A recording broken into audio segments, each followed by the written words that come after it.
A global recovery on shaky foundations, rampant inflation, cost of living crises, and climate catastrophes straining national budgets. How can we bolster cooperation to stabilize the global economy? Join CGTN at the 5th Bund Summit in Shanghai. We'll explore how China aims to foster an open global economy, build consensus, and unlock new opportunities. Only on CGTN.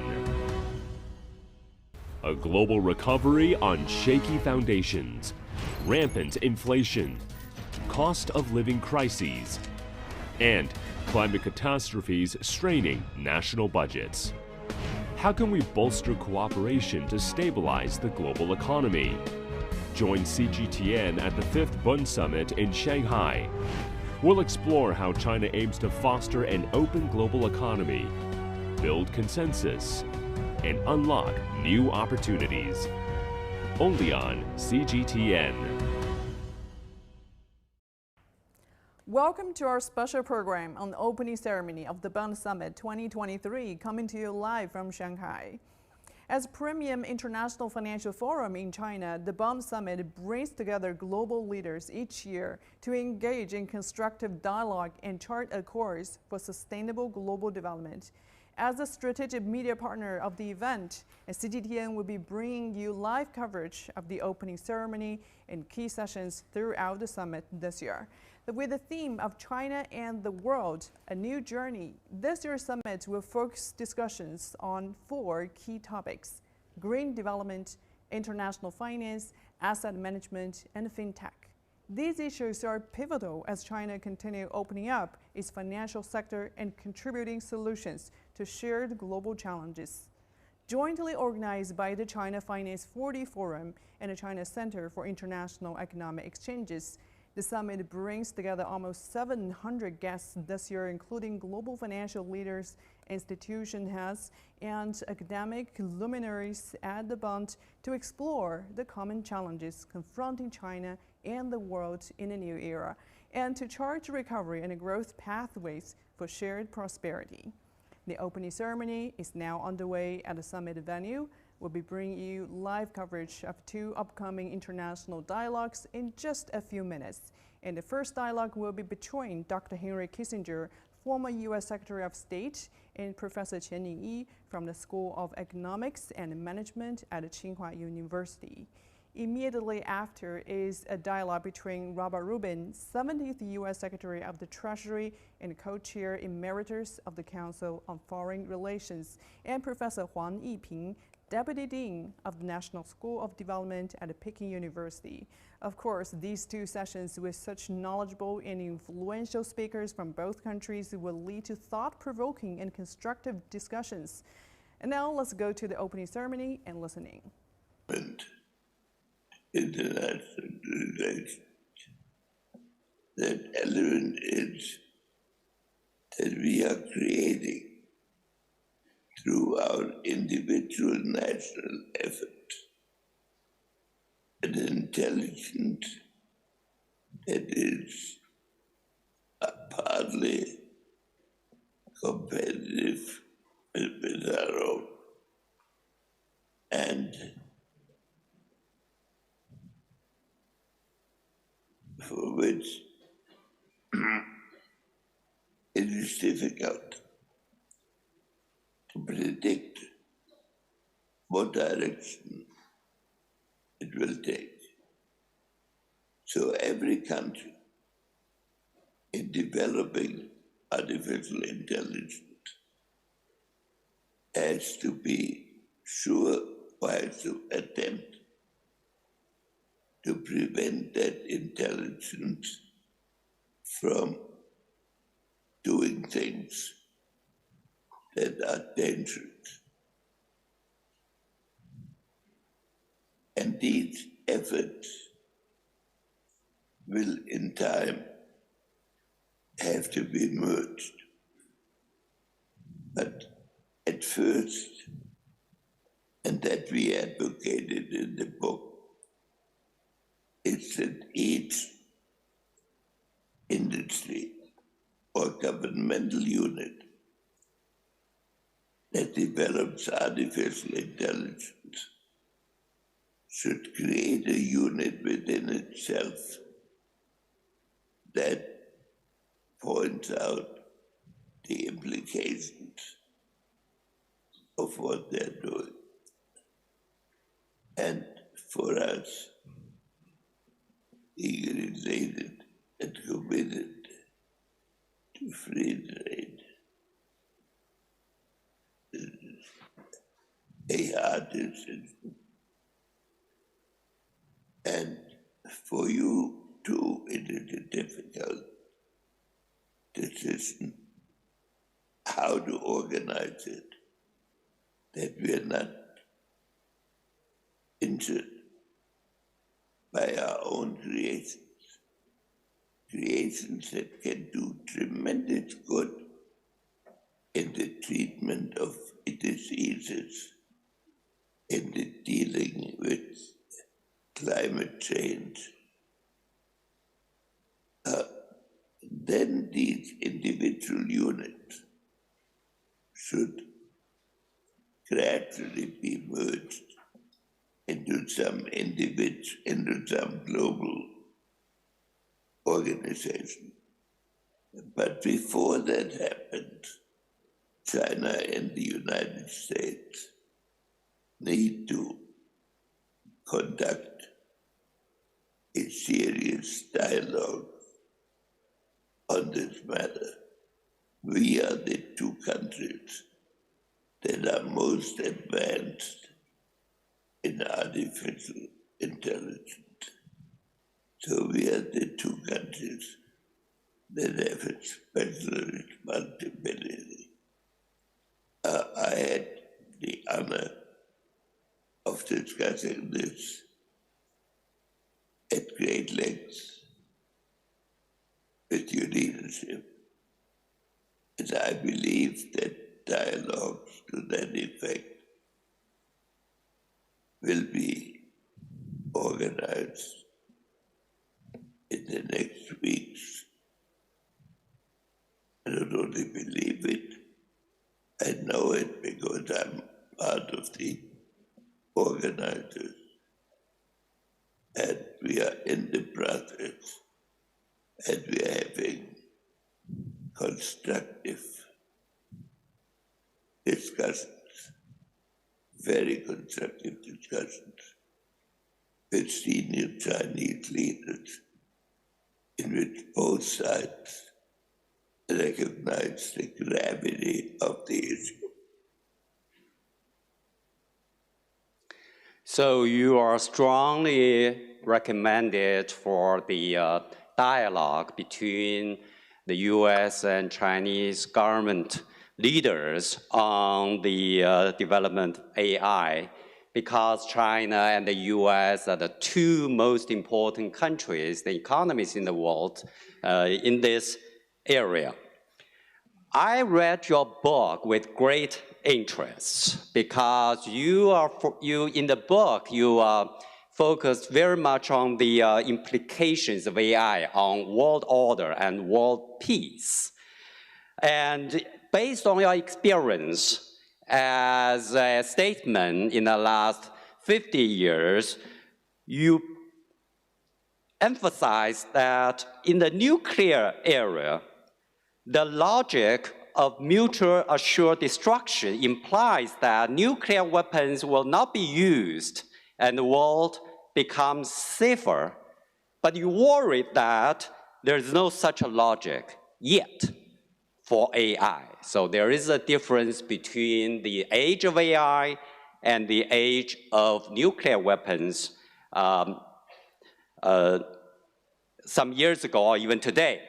So you made suggestions and advice on the governments.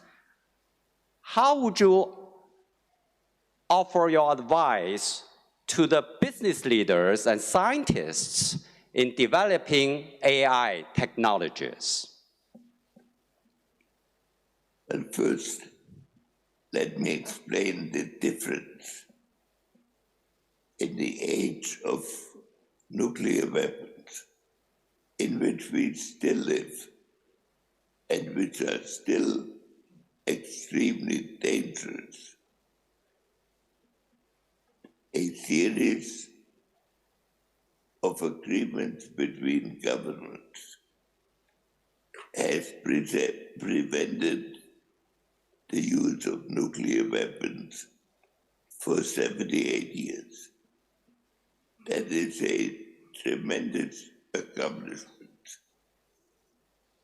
But it was relatively easier because you knew the shape of the weapons, the nature of the weapons, and the difficulty in manufacturing these weapons. AI is different. It is mostly in the minds of men and in the deliberations that are held at the spot where the decisions are made. But it is difficult to conceive, but relatively cheap to execute. So we do not yet have a pattern. And I have, and I don't know anyone else who has, a specific, realistic proposal. But therefore my suggestion, and our suggestion in that book was, and it will be elaborated soon in another book, our suggestion will be that we pay great attention when we develop any form of artificial intelligence for its implications for mankind, and that we are aware of it, and that the government reciprocates that awareness, and at the same time speaks to other governments about its own concerns and then our joint concerns.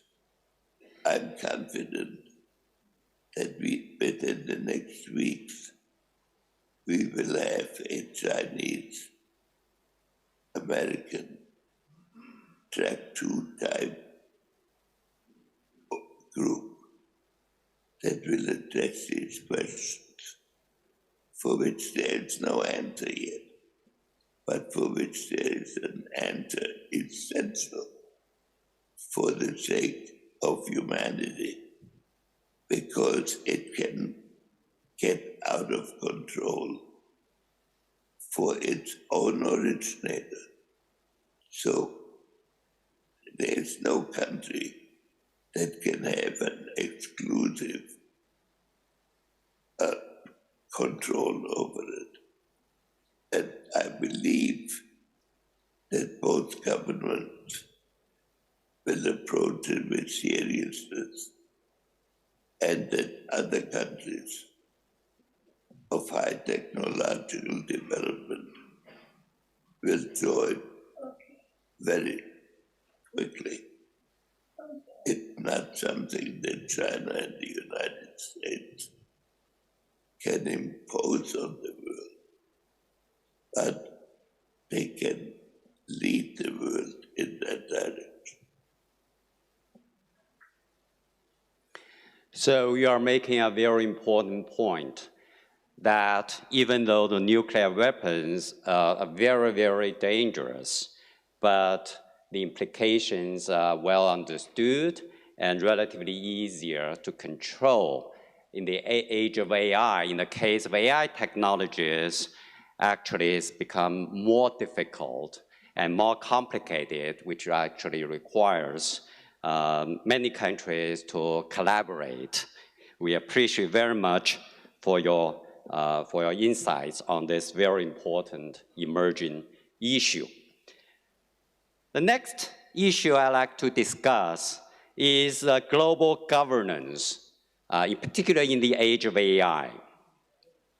You are a lifelong realist, scholar of the history of world orders. In the age of AI, and with the change of relative power between China and the US, what kind of global governance would you like to propose, and what's your reasoning behind it?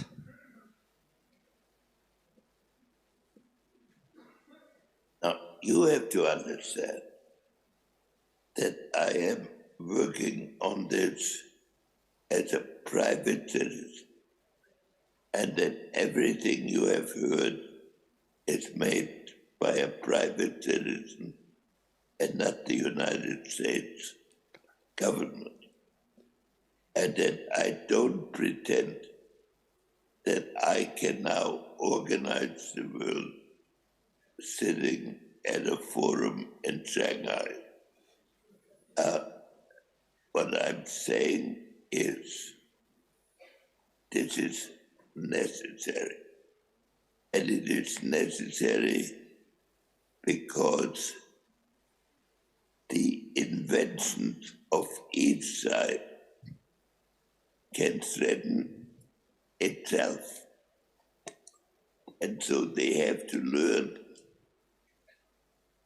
and it should begin with learning each other's safety procedures and how to avoid developments that are then dangerous for mankind, but also for the country itself.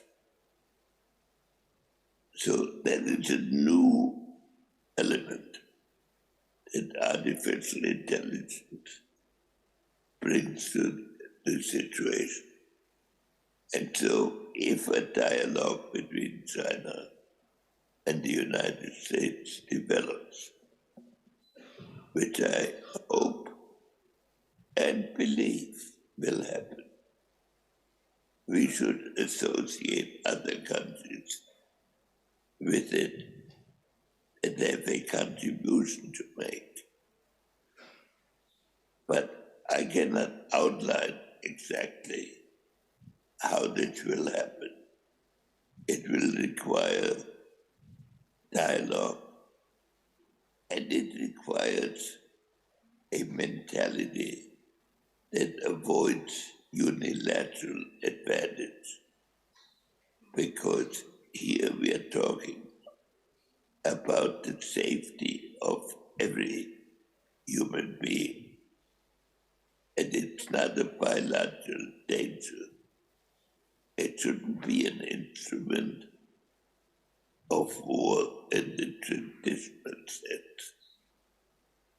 And therefore, I notice with pleasure that the United Kingdom is holding a conference to which I believe China has been invited. And it indicates, and some of the best scientists in this field live in Britain. So my proposals begin with China and the United States, but they must soon involve countries that have a contribution to make, and not just a rhetorical statement on the restraints and safety measures and security measures that should be taken, because artificial intelligence doubles its competence every year. And so every year, new aspects will be discovered. And those who lead it should at least agree on the dangers and on the security. That's how it begins. How it ends, I don't know precisely, because nobody has addressed it yet. But there will eventually have to be something like the International Atomic Energy Commission or some universal structure. But it can only evolve when we have started to study that subject together and seriously, and without using it, the dialogue as an intelligence system to gain unilateral advantage. We understand that you speak here in the capacity as a private citizen. Actually, you've been always like that since you left the US government in the late 1970s. But you are a scholar, a historian, also an author of many, many insightful books. So your books and your wisdom inspires many scholars and also practitioners to think about the global governance. You mentioned in particular that I noticed that in our conversation, you said the world needs an international structure, but should start from something that concrete and maybe small for a dialogue. So we understand very well your comments here. If I may, I just want to add another question that in a very simple way to explain that that's such a small step toward the international structure. In the age of AI, for the ideal global structure, what would you like to propose, or your outline, or what's your thought on this in a very simple way to explain to us?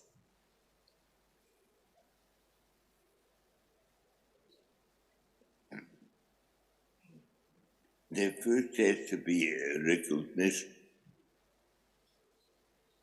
of the complexity of this process, because wonderful scientists are producing extraordinary results, and those results will be of huge benefit to mankind.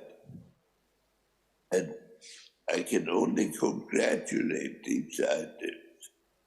But in the West, they are right now produced these results by private companies who are in competition with each other, and they're therefore focused on their immediate problems.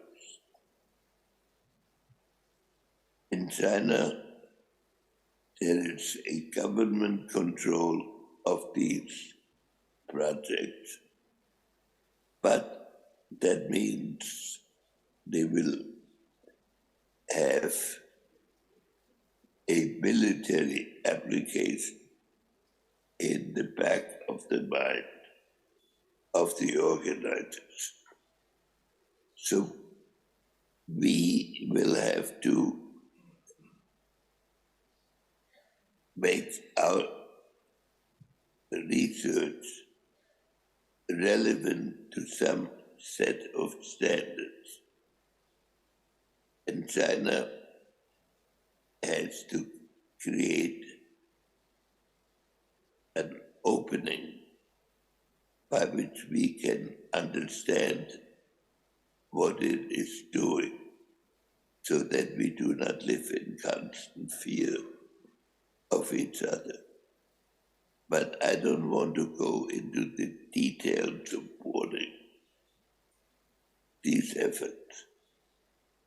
And you know from my earlier answer to questions that I believe in a Chinese-American cooperation with good faith and without an attempt for one side to achieve domination. Both sides have to work on that, the American side, but also the Chinese side. And that is my objective now, and has been for most of my life. But it is an objective now that has to be related to humanity, because if these creations can be made unobtrusively, and if they become a standard, then we are all in great danger. And we should first attempt to define some area of security. But I don't want to go into something that is in the process of beginning. I can describe the objective that I have, but I believe the American side will have, because I know most of the people at the high level dealing with that. And I have confidence that our government will join this all the way along. So we need now, and we have received a positive Chinese response. And so I expect that matters will proceed on this basis. Okay. So we are ending on a more optimistic note. Dr. Kissinger, thank you so much for taking the time and sharing your thoughts with us on the issues that have global significance. We all benefit from your insights and wisdom. We are extremely grateful, and we wish you the best. Thank you. Thank you.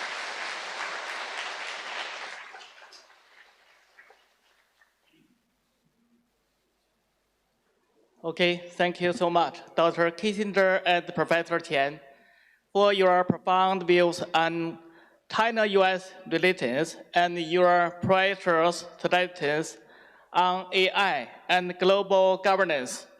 See you next year in Shanghai. Now, it gives me great pleasure to introduce Mr. Bob Rubin and Professor Huang Yiping for their first annual dialogue, which has become an invisible part of the summit. Please, you have the floor.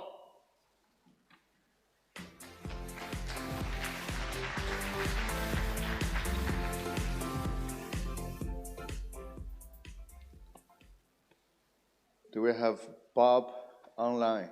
Hey, Bob. Good to see you again. I understand it's a little bit late in New York, but you still look fresh.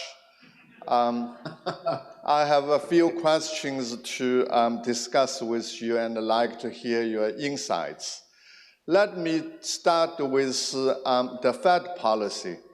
A couple of days ago, we heard the Federal Reserve Bank decided to keep the rate unchanged, but a hint that there is a possibility for another hike later in the year.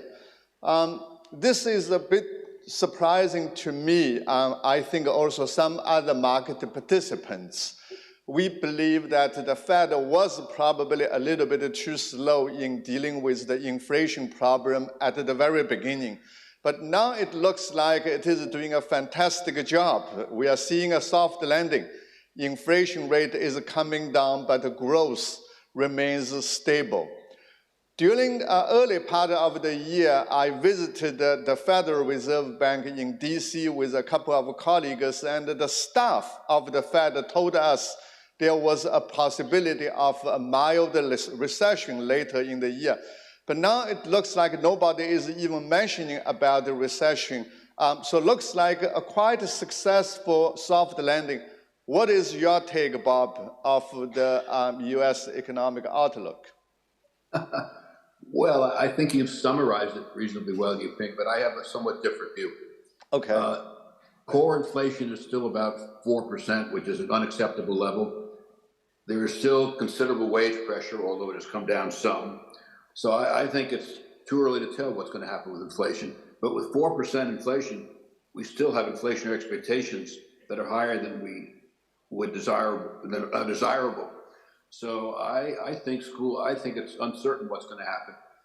I think that I sat down with a pad and I wrote down all the factors I thought could contribute to recession, and I listed 26 factors. Now that doesn't mean they will, but my view, for whatever it's worth, is that inflation is still a problem. I think the Fed is not at all finished with what it needs to do, and I think there's a material chance. There's some chance we'll have a soft landing, but I think there's also a material chance we could have a recession sometime in the early mid next year. Okay, thank you very much for correcting me. So I was probably a bit too optimistic. In that case, then we should be worried on both sides, the inflation risk and the growth risk going forward. Well, maybe, who knows? I mean, you may be right, you think.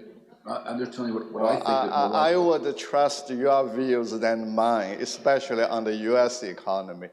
But Bob, there is another bigger issue than even monetary policy, that is the fiscal policy. I remember when you were at the US Treasury Department, you actually miraculously balanced the budget for the federal government, but obviously the fiscal deficit jumped very quickly after you left the office and the Bush administration started the Iraqi war. But today, we are constantly bothered by this debt ceiling problem. Even this year, earlier this year, everybody was talking about the potential problems.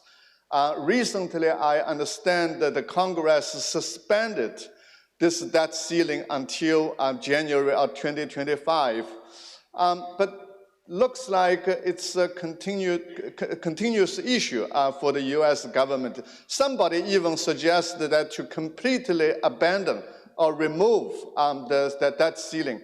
What is your view on this debt ceiling problem? Is there a way to completely solve the problem once and for all?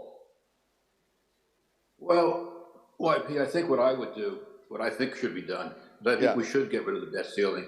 The debt ceiling doesn't really serve any purpose anymore. It was put in place before there was a congressional budget process. Now we have the congressional budget process to deal with fiscal matters. As to the fiscal outlook for the United States, so I would do away with the debt ceiling because I think it's harmful in the way that it now functions. But as to our fiscal trajectory, as to our fiscal outlook, no, I think it's very troubling. And I think right now there's very little political will to deal with it. And my hope, we will return at some point, and I believe we will return, but the question is when, return to a political condition where it is taken seriously and dealt with. But I think that's still an unpredictable, a currently unpredictable time in the future. Right. And one of the issues also relates to fiscal spending. Certainly watching from China. During the last 3 years of the COVID pandemic time, we didn't really pay out directly much of the subsidies to the household. And this was one of the reasons why our consumer demand is relatively soft. On the other hand, in the US, and when you came out from the pandemic, consumer demand was extremely strong. And in fact, that was one of the reasons why Larry Summers predicted at the beginning of 2021 of the potential inflation risk. So you are at the other extreme of the spectrum, and we at the other.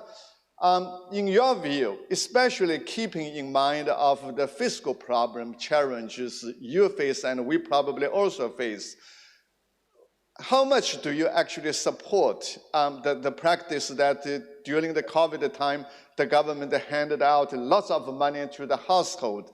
At the end of the pandemic time, if I remember correctly, the US household had something like $2 trillion excess saving. Would you still be supportive of that policy, particularly keeping in mind the inflation problems now we have to deal with? You know, it's interesting, YP, if you go from the year 2000 to the end of 2022, roughly speaking, 50% or thereabouts of the increase in the federal debt was due to tax cuts. So I think our real fiscal problem is a function of tax cuts. Clearly, the relief program that resulted in all those consumer disbursements that you mentioned was larger than it should have been. But you know, it's easy to say in hindsight. At the time, the economy was faltering. It wasn't clear which way it would have gone. I would have voted to support that relief bill. What was unfortunate is it occurred at a time we already had a serious fiscal problem because of tax cuts over the past 20 years.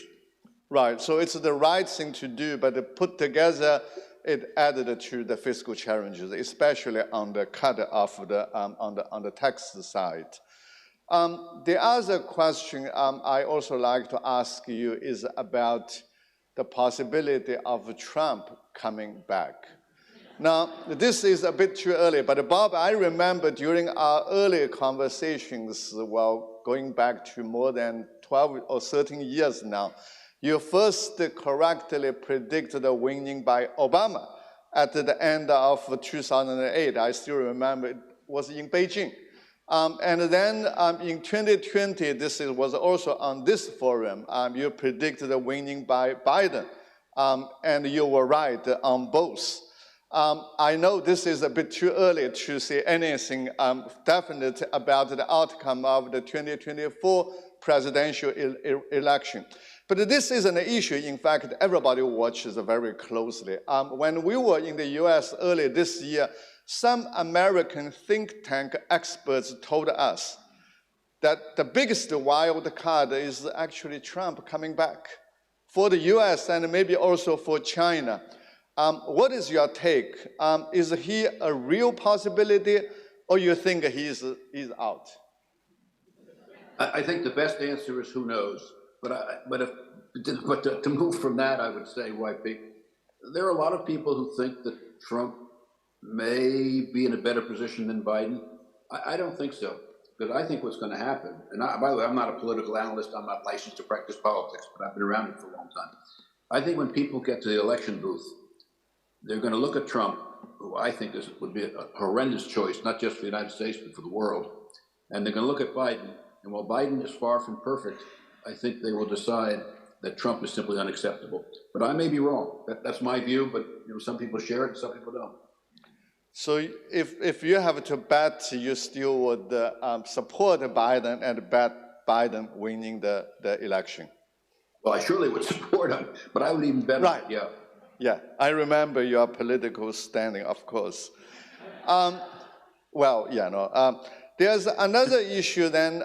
Recently, there are lots of changes about the discussion about the Chinese economic outlook. We just talked about the outlook for the US, but outlook for China somehow became a hot topic, even for international scholars. I think economists in China and in many other countries, I think we always had the view that sooner or later the Chinese economy would overtake the size of the US economy, because we have strong economic growth, but at the same time, our population is 4 times of that of the US. So it looks like if we continue the growth for some time longer, it is certain that the size of the Chinese economy would be bigger than the US economy. This. Yeah, if I had to render an opinion, I would call Yi Ping and ask him what he thought. And then I would use your thoughts as my thoughts. But leaving that aside, look, Larry was trying to make a point. I think Larry, as he sometimes does, may have overstated it. They're clearly, I shouldn't say it clearly, but in my opinion, there are systemic issues in China, multiple systemic issues, and you can see the effect now. But are they cyclical or are they systemic? I think there's some systemic issues, YP. I could be wrong, but I still think China has tremendous strengths. I think you have tremendous advantages. And my guess would be China will do well over time, even if you have to go through a difficult period to get there. I definitely would agree with you. If I share my 2 cents on Larry's discussion about the difficulties we're facing, he mentioned something like lack of growth drivers, new growth drivers, which in my view is very clear what is happening in the Chinese economy. At the moment, we are seeing new industries emerging very, very rapidly. He was worried about the financial overhead. I think these are the problems, local government liabilities, and also the property sector problems. But to me, these are more like economic troubles we have to deal with, the liabilities we have to absorb at some stage. It doesn't appear to be something like a systemic financial risk for me. But as you said, and you're always very cautious about what you say, and I should also qualify. This is something we should watch out very clearly. These are the issues I think we should be very clear. But some people, especially in the West, now they start to have kind of a view that China managed like a very strong economic growth, on average above 9% for more than 40 years. They tend to argue that this is mainly relying on the kind of the stealing of intellectual properties and the distortion of the market orders. You obviously would not buy that argument. No, I would not agree with that. I don't profess to know much about China, but I know a little bit. No, I think China has tremendous strengths, and you moved a rural population into urban areas where they're much more productive. And I think you had a great deal going on. I think now you have some issues, and I think there are some cyclical issues. You mentioned them. And then the question is, are there systemic issues, for example, demographic? And as the government started focusing more on the political situation of the party than on economic growth. But my view is China has great strengths, and as a consequence, I think they'll be successful over time. Thank you. Another issue is related to policy, and I think some people was a bit worried about industrial policy, protection of intellectual property rights, and whether or not sufficient market competition. In fact, I remember, Bob, when the Trump administration started this trade tension with China, that's probably at the beginning of 2018. The narrative at the time was that we did not have enough market competition, market forces. Therefore, that's not good for other economic counterparts and partners, and that's not good for international economic order. So the policies, the pressure they introduced was trying to correct some of what they call non-market behavior. Therefore, everybody can compete more fairly. Although we all know Trump has more about the transactions in mind, about the trade imbalances and so on. But to some extent, I thought the idea that China needs to improve the market condition and improve market condition was probably a good point for all of us to work on. However, after the Biden administration came into power, the narrative started to change. They looks like more worried about China's rapid catch-up in terms of technology. And therefore, this is why the idea of small yards and high fences, I used to joke with our American friends, and you started by criticizing our industrial policies. And now you have your own industrial policies. So what is the main difference? And obviously, some of the US officials would respond when I raise this issue. They would say, well, our industrial policy is much better than your industrial policies. This is something to debate. But something like the Chip and Sciences Act and so on, the US is trying to do one thing, obviously. One question is whether that might actually be effective in slowing down or stopping China from rapidly catching up in this specific area.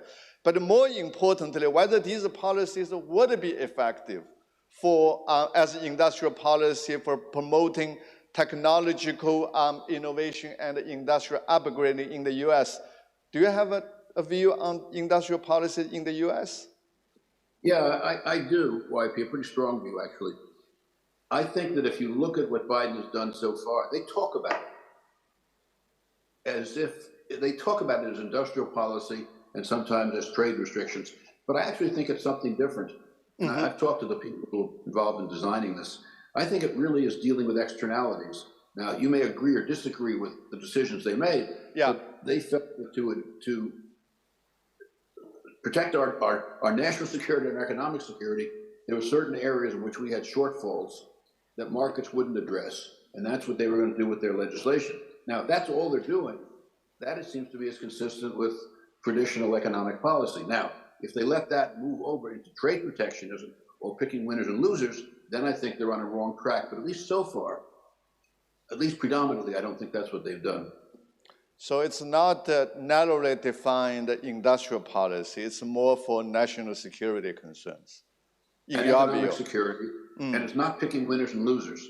Right. But I think there's always, but there's always a risk, as you correctly say, that could spill over into something more. But so far, I at least think they've been on about the right track. I'm not saying I agree with every single thing, but I think the general concept is right. Right. That's a good point.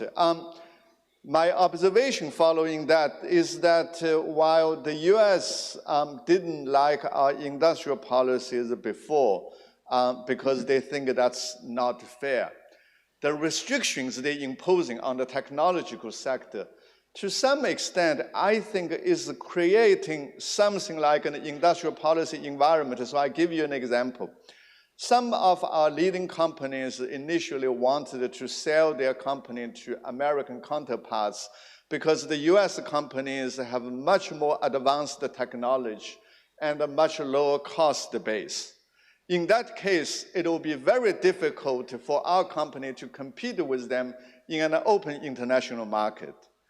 Now the situation has changed. The US is restricting access by many Chinese companies of these high technological products. I actually think that is creating some kind of industrial policy environment for the domestic companies to innovate and to rise. Because today, even if you produce something relatively low quality, higher cost than the American products, because you're not selling to us. So as long as these products are better than what we already have before, you actually create a space for them to innovate and rise. Do you think the US policymakers realize that potential consequence? It's a good point, Yiping, and it's not one I've heard people make. What they say, and I'm really not in a position to judge this, I just don't have enough knowledge. What they say is that the restrictions of the kind that you've mentioned they put in place are highly relevant, or at least in their view, very important with respect to national security. And they say they're making a national security judgment. I can't evaluate that because I don't know enough. But I think your point is a very good point, and it's not one I've heard other people make. Right. And there's also another issue. If we start to have industrial policies in China and in the US, and I would argue the fact that you have more restrictions on technology for the Chinese companies, you might actually, to some extent, trigger more policy reactions by the Chinese government. But the question is, what is the implication for the rest of the world? There are lots of countries around the world who also want to participate in this market. but they might not have enough resources like as the US government or the Chinese government have. That, I think, potentially could be a bigger issue, right? Yeah, that is another problem, although I think more broadly, I'd make two comments if I could. One is, I think more broadly, the level of resources needed and the technical expertise needed to be really state of the art in these technological areas like artificial intelligence and quantum computing and so forth is just enormous. I don't see how many countries can do that. I think there's a broader issue though that you're raising, which is that I think the United States and China have enormous self-interest in having a cooperative relationship. And I don't think it's, unfortunately, I don't think it's heading in that, I don't think it has headed in that direction. And it seems to me it's although there have been some efforts in one place or another, but nevertheless, it seems to me it is not where it should be. And I think that we both will be greatly disadvantaged if we don't get it back on a better track. Right. Well, certainly we all hope that the US, China, and many other countries would have more cooperative relations, certain, at least in economic issues. This is the last issue I like to discuss with you in a bit more detail. Now, we all know that during the past years, you consistently argued that we should maintain a strong, US should maintain a strong relation with China. And I remember, I read from a recent interview you did with Bob Davis about your argument that hopefully we will have a better relationship. But even if the relationship is challenged, you thought it would still be better if the Chinese economy remains strong. I thought that was a very important point. But it becomes increasingly more difficult, whether you look at the policy or political atmospheres at the moment. One important change in the US policy, or some people didn't say it was a policy, but certainly in terms of expression of the policy, switching from the decoupling to de-risking, I thought that was a good step forward. However, I'm not sure if de-risking or partial decoupling is a steady state situation. Because once you have some restrictions in some areas, I actually met some officials, not officials, I met some entrepreneurs. They start to be worried about the potential consequences of risks.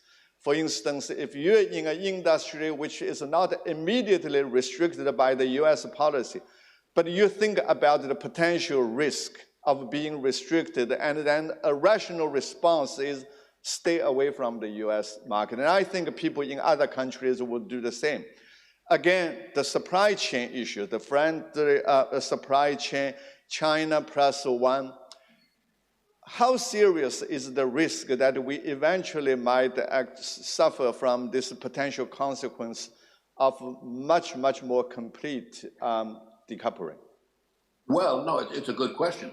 I think moving to away from decoupling and toward a risk-based or risk-focused policy or practice, I agree with you. I think that was a sensible idea. Now, the problem is, and I think you were suggesting this thing, is that can get interpreted more broadly and in fact, move far away from what is actually necessary. So I think what we have to hope is that in the United States and the case of China, that there's a recognition how much we need each other. That's the problem, I think. We need each other. Neither China nor the United States can deal with climate change by itself, and climate change will destroy us. I think the only hope we have is for the United States and China to work together and exercise moral suasion. Same thing with nuclear weaponry, which I think is very dangerous. And artificial intelligence, though it has great promises, also has great risks. In all of these areas, the world needs leadership, and I think it will only happen if the US and China work with each other. And that's why I think each of our countries needs the other one very badly. Unfortunately, I don't think that's a prevailing view in either of our countries, or as far as I can tell, amongst our leaders. Right. The good news, I think, is at the moment we are seeing some steps of improvement on the bilateral economic relations. And we certainly saw more visits of the US officials to Beijing.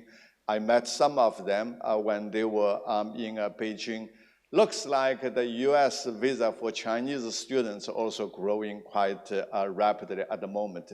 And we heard the news just yesterday, the two sides actually are setting up working groups on economic and financial policy, and there were some other in the commerce area.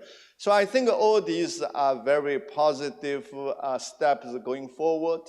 But some of the visiting officials, senior officials, also warned us privately that this is probably a very unique window of opportunity in terms of the time frame, because that window of opportunity might disappear as the presidential election warms up, probably next year.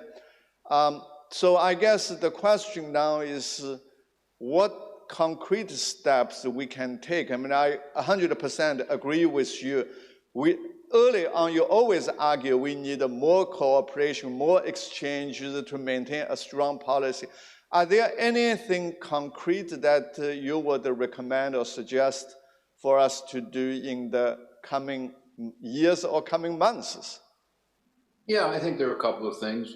Let me say, by the way, you're right. We have a presidential election coming up. Right. And presidential elections always involve a certain amount of criticism of China. And yeah. This will be that way too. But I think what one needs to recognize is that's the nature of our political campaigns.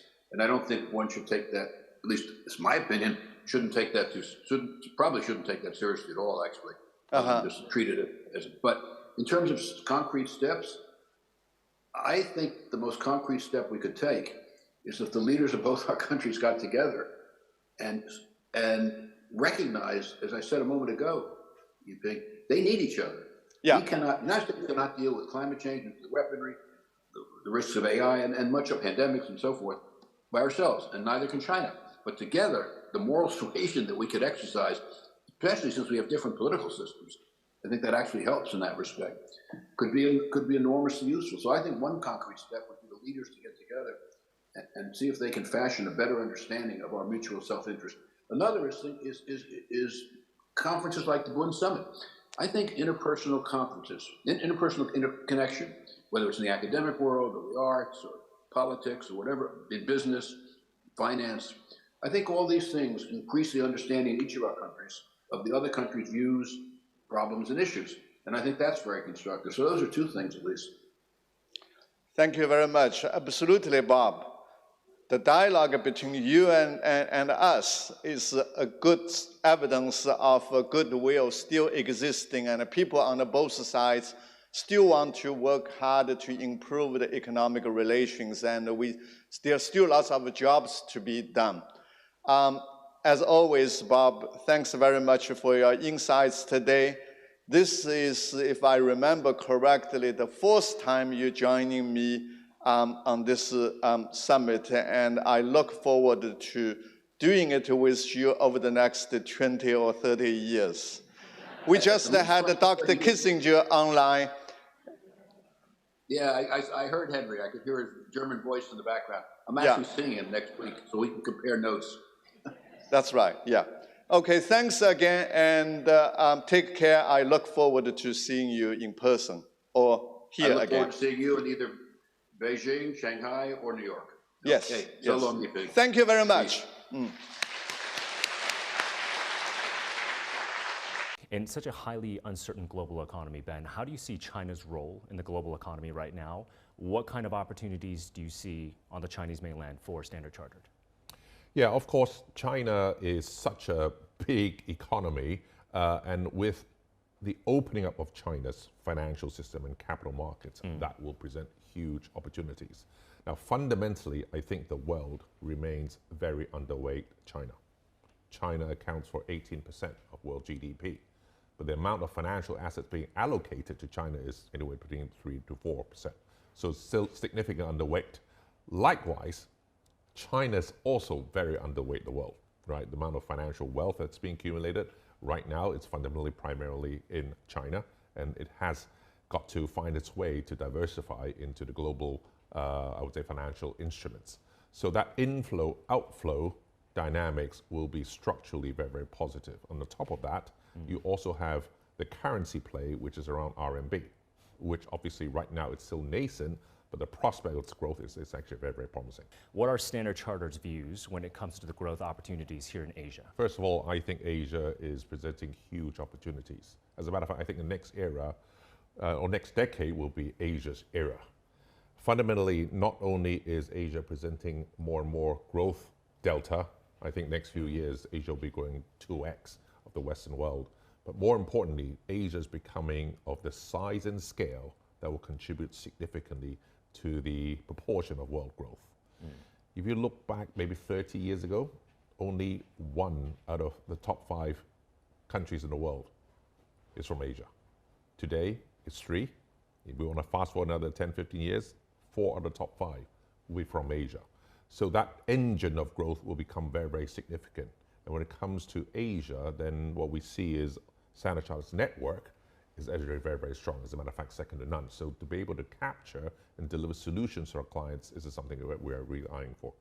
For the benefit of mankind, how do we tackle these common challenges? I would say we need to reshape globalization and recognize, learn from what's happened. And I think domestically, we do have to have a better handle on the kind of social policies that address inequality, lack of distribution, and so on. And that is about better targeted social policies or compensation policies. And then we need to continue the trade and investment and openness on the financial sector and capital flows and investment, because that is still the way to go. But we have to recognize that there are all these security, resilience concerns. So I would say policymakers domestically, we need to be competitive, increase our productivity, invest in human capital, do the reforms, but we also need to play a role in shaping the global economic order that will not hurt us. Danielle, your thoughts on this? How do we reshape, reimagine, improve globalization? I think to the West, it's a strike that the world is not converging particularly. So perhaps in the future, not just a short future, but longer future, the West has to learn a way to coexist with countries with different political systems. And then the task for all the countries globally is to create kind of a new world order that accommodating different political systems, but the economically integrated world system. That's going to be really hard, but let's not lose hope. Yeah.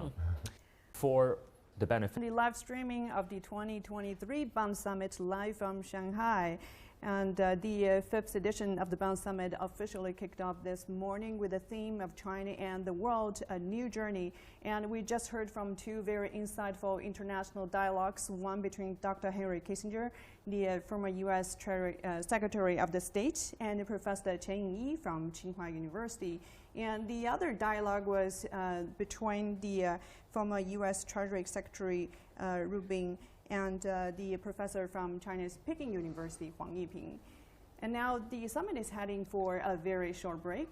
And now I'm joined by 2 distinguished guests to get their takes on the ongoing discussions.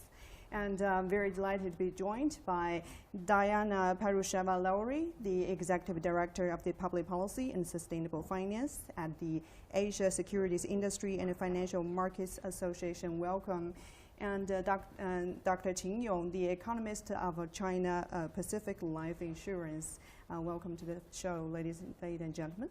So let me start with your take from the ongoing discussions at the summit. What are the main takeaways and what messages impress you the most? Diana? I think, first of all, thank you very much for having us and hosting this wonderful summit after a few years of COVID and global kind of disturbance. I think the most important message is that we need to start talking again, and I think this transpired from both the keynote speeches that you just quoted and everything that has been happening since yesterday.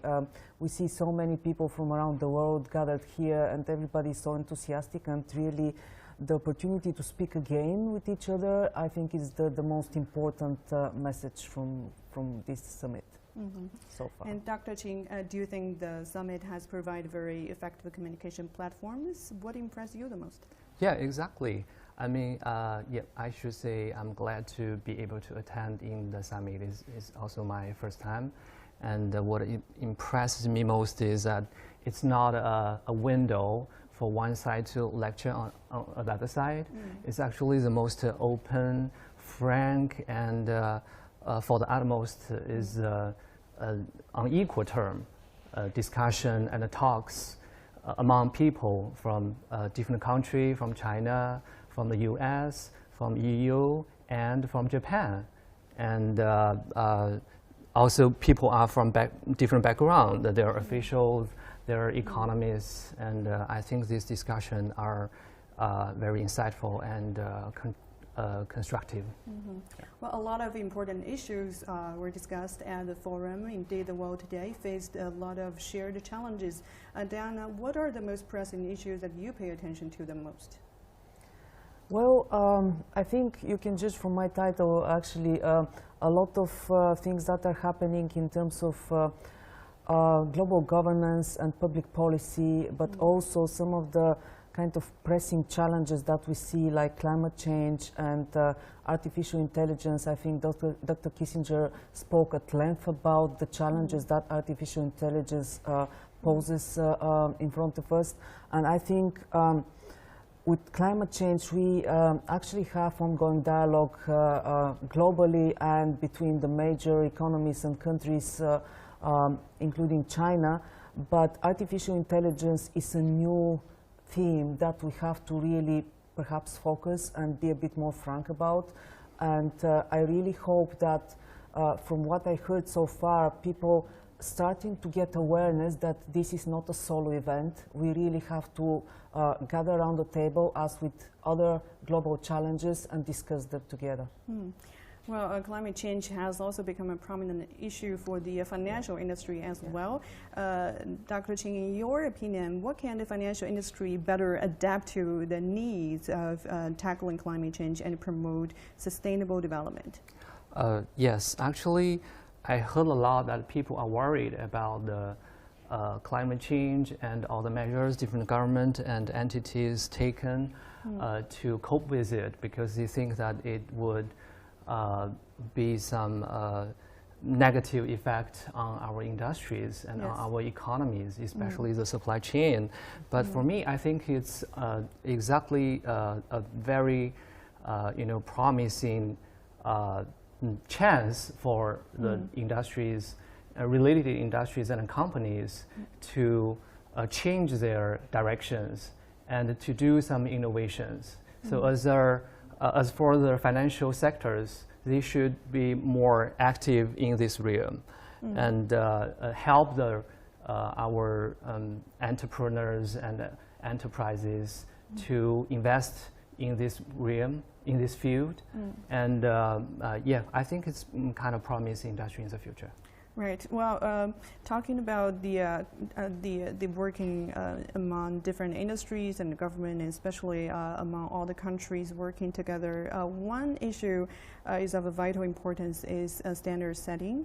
Diana, in your opinion, how can the forum like the Bund Summit help to promote some common consensus on to promote the standard for the green industry to foster its future development? Yeah, you're absolutely right. Actually, standard setting and common understanding and common definitions are super important, because we need to know what we imply when we talk about different things. I think a forum like this, having gathered people from around the world in different positions, as we mentioned, from business, from governments, from regulators, really could actually re-emphasize that we all will benefit from a common understanding, because for all these financial flows to go around the world, we need to facilitate this, and common standard is one of the classic and perhaps the easiest way that governments and regulators and states can help private businesses in this journey. by putting together a framework which is kind of common for all of us. And Dr. Xing, what is your assessment of China's efforts towards carbon neutral, and what do you think about the meeting the financial needs, because we're mobilizing a lot of financial resources into this area? I think China government should be more active in helping build common standards. Standard setting is the first step to cooperate with all the other countries. It's definitely, despite all the political disputes right now, it's definitely one of the common grounds among all the economic entities that we should cooperate in this field. If we set the common standards, and the financial institutions would know how to support the industries. So yeah, I agree that, but it also requires more fluent and dialogues between economic entities. And Diana, last question for you. As China continue to advance its financial reforms and opening up, what opportunities do you see in China's financial industry for foreign businesses? Well, the opportunities are huge because you know that the foreign kind of entities only have 1 or 2% of the market share of the financial sector in China. And you can imagine how much this can grow for, from 1 or 2%. So there's a lot of opportunities, and of course will depend on the policies that will be put forward, and we know that there's continued effort to open up things, but also on the opportunities that the China's economy will offer. So, but there's a huge opportunity. Yeah. Well, thank you so much for sharing with us, Diana and Dr. Qing Yong.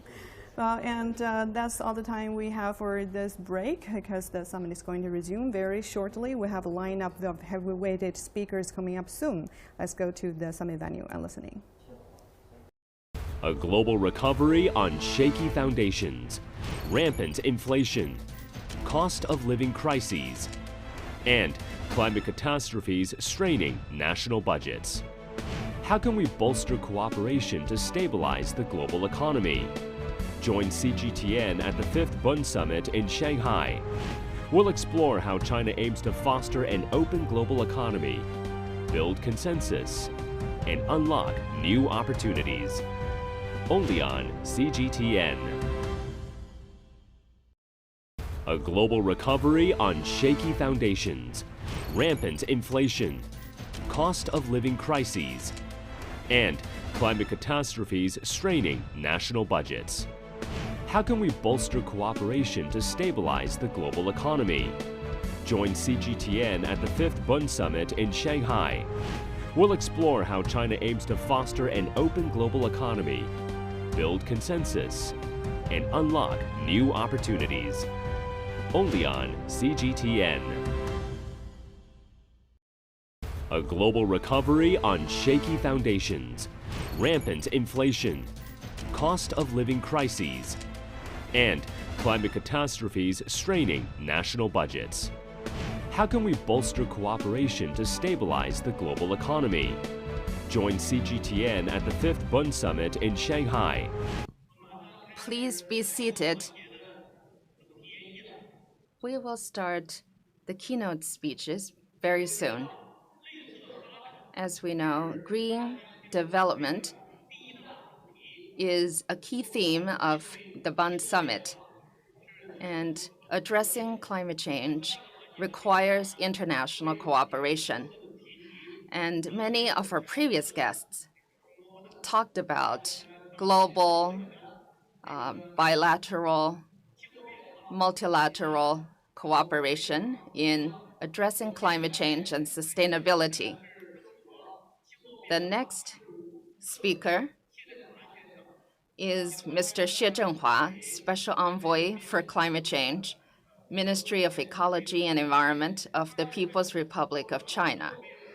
He received the first Sustainability Special Contribution Award from the Nobel Committee. During COVID and this year, Mr. Xie Zhenghua talked with his counterpart, Special Envoy for Climate Change of the U.S. Biden administration, Mr. John Kerry. So now, Mr. Xie Zhenghua.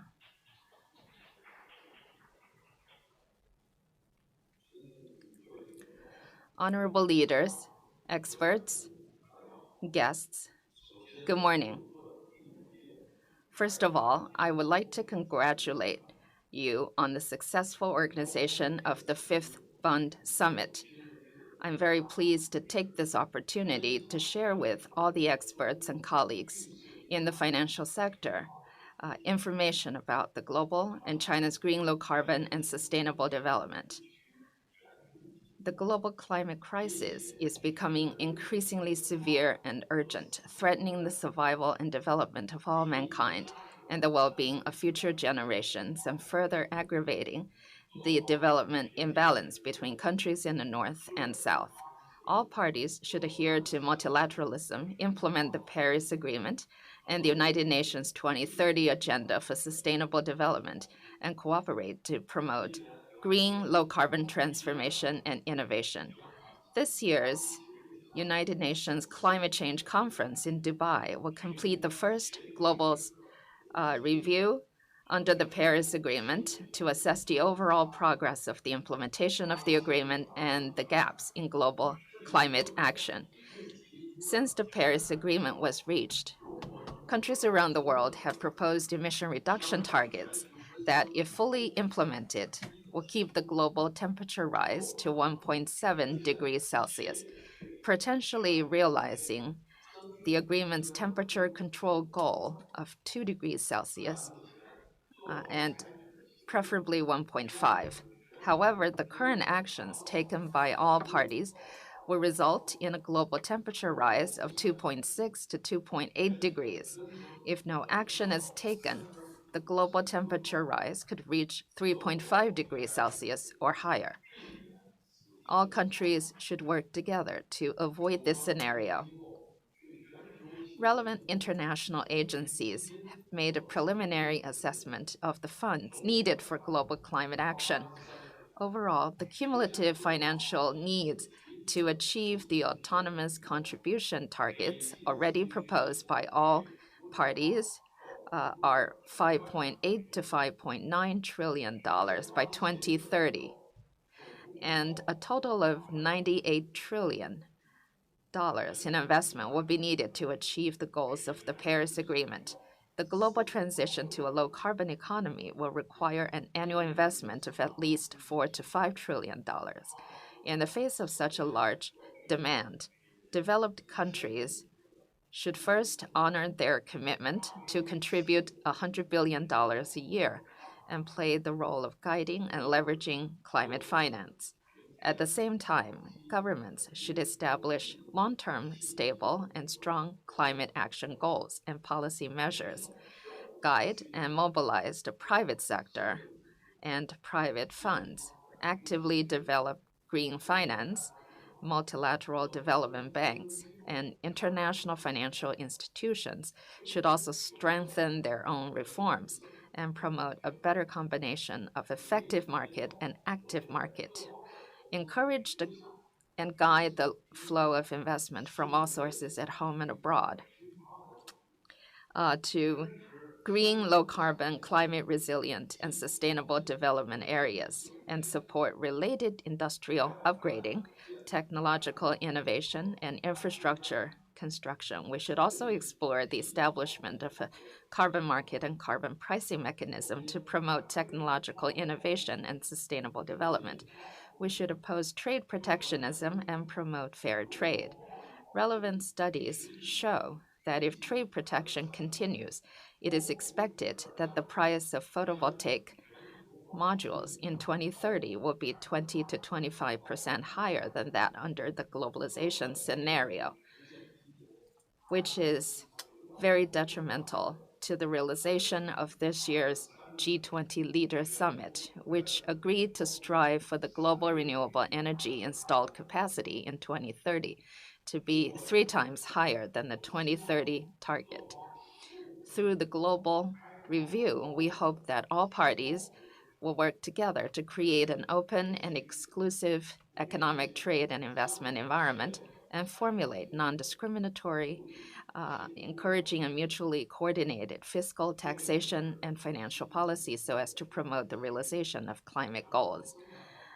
President Xi Jinping pointed out at the National Ecological and Environmental Protection Conference in July this year that we should keep abreast of the times, look at the world, assume the responsibility of a great nation, show the role of a green nation, and realized a major transformation from a participant to a leader in global environmental governance.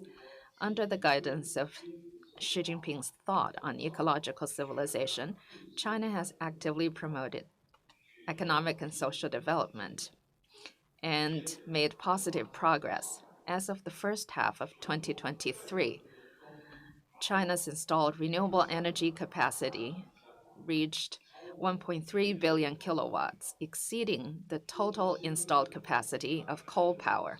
China's new energy installed capacity accounts for more than a third of the world. Wind, solar, hydro, biomass, power generation, installed capacity ranked first in the world. And China has become the world's renewable energy sources investment in the world. The scale of production and sales of renewable energy vehicles has ranked first in the world for 8 consecutive years. And car ownership accounts for more than half of the world. Through China's own efforts, China has pushed down the cost of global renewable energy deployment and the cost of new energy vehicles, making important contributions to global efforts to maintain energy security and promote low-carbon transformation and innovation. Ladies and gentlemen, as the largest developing country, China currently accounts for nearly 30% of global carbon emissions. And China faces many difficulties and challenges in the process of green transformation and innovation. China is willing to strengthen cooperation with other countries, including the United States and Europe, in addressing climate change, especially in the field of green and low-carbon transition, promote international exchanges and cooperation, expand international investment and financing, support developing countries in the transition from traditional high-carbon fossil energy to low-carbon, clean, and renewable energy, and work with all parties concerned to build a green Belt and Road together. These actions offer huge market opportunities and investment potential.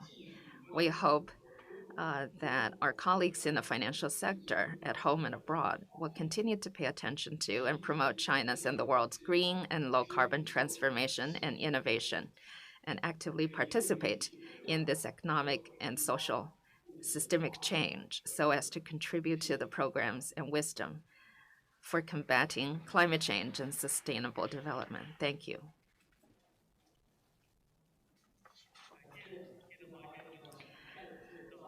Thank you, Mr. Xie, for sharing with us his view at the Bund Summit. Sustainable development is very important for the world. So this afternoon, we will focus on this topic, and we will issue the Bund Green Finance Report. The next speaker is Mr. Axel Weber, President, Center for Financial Studies, Goethe University, Frankfurt, and former president of Deutsche Bundesbank. He will talk about whether monetary policy normalization can prevent high inflation.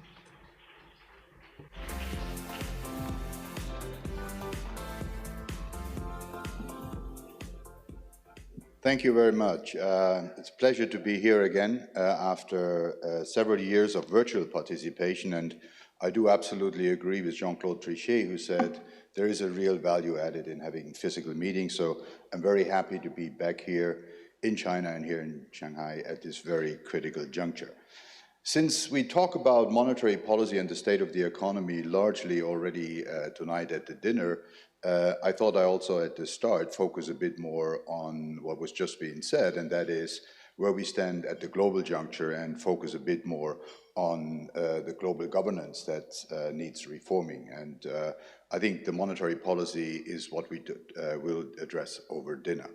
Now, if you look at the international financial architecture, there's been plenty of reviews written about how to reform the IMF, the World Bank, and that is a very timely discussion at the moment. But these reform discussions really happen at many places at this time, and we're all convening in Marrakesh in just a few weeks' time, so most of the discussion will be taken at that place.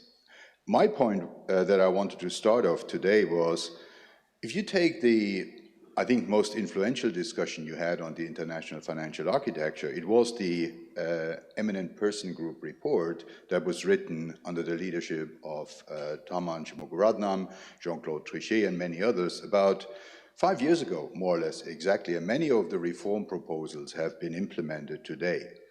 But if you look at the report, and many of the reports that followed since then, there's been enormous things happening at the global stage.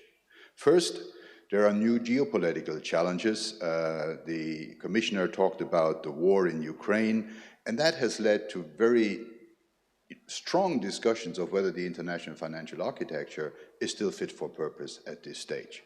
Fora like the G20, the G8 are more polarized than they were before and have therefore become quite ineffective. You see that at the ability to issue some of the statements that you saw. Second, we had the pandemic crisis that kept us apart. The pandemic crisis was a global crisis, and we dealt with it locally. We dealt with it by closing down our economies and looking for local solutions. That is not the way you should respond to a global crisis. And actually, the International Health Organization failed to play a leading role in coordinating global efforts. We need, and that was the first crisis of its type when it comes to pandemic and viral crisis. We're much better in financial crisis because they happened repeatedly. We've got an international financial architecture that works, but even that financial architecture at the moment is stretched with all the happenings since we are facing a cost of living crisis. It was mentioned several times, Bob Rubin mentioned it. Inflation got out of hand. Inflation turned double digit. That has in particular led to a very strong impact for the poorest on this planet in the cost of food and basic sort of cost of living expenses. And again, the crisis is not over. I agree with Bob Rubin that the central banks have had a late but then very determined start to get on top of inflation. There's more work to be done. And last not least, we've seen on the back end of the normalization of interest rates, some new financial fragilities emerged, whether it's American mid-sized banks, whether it was our local competitor in Switzerland, Credit Suisse. There has been a strong impact, very selective, on a few financial institutions, and the regulators are learning the lessons from that. So we're in a very changing world where basically for new geopolitical risks, for pandemic follow-up, for the climate crisis, for the cost of living crisis, and for the emergence of financial stability issues, we need a review of the international financial architecture to be fit for purpose. And I think that the particular problem we face is that the crisis interventions that we've seen in the past have brought public finance to its limits. It was already mentioned this morning that government debt and deficits are at new all-time highs, and we simply cannot go and continue in the same direction. Private capital has increased, both in size and in form. There's now new forms of issuing money, there's new forms of private equity and capital market involvement in other areas where the government has put money at work in the past, and there is a decline in the role and in the prevalence of banking.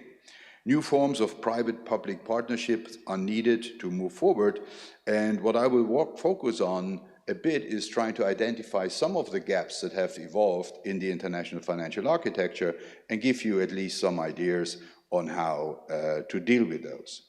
Now, when you come to the new financial architecture, you actually see that most of the proposals, say like the Bridgetown Initiative by Prime Minister Mia Mottley, are focusing on a reform of the existing international financial architecture rather than inventing new organizations. And I think that's pragmatic and it's the right thing to do. It will take too long to start something new, so we need to augment the mandates of the core institutions like IMF and World Bank and Millennium Development Banks and regional development banks at the core of crisis management and crisis fighting.